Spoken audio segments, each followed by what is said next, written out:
Some dude said that I'm not autistic because I fucking hate chicken nuggets. So my stepdad, he bought fucking chicken nuggets. He did. Those are not even good either. These are fucking disgusting.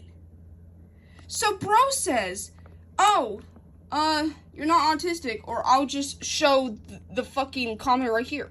Bro, it was a video about dino nuggets and happy smiling fries.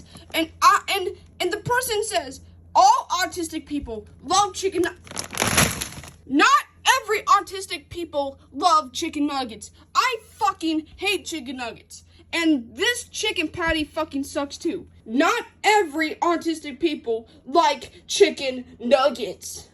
That's disgusting. I'd rather have chicken strips, chicken boneless wings, chicken bites, chicken breast, chicken legs.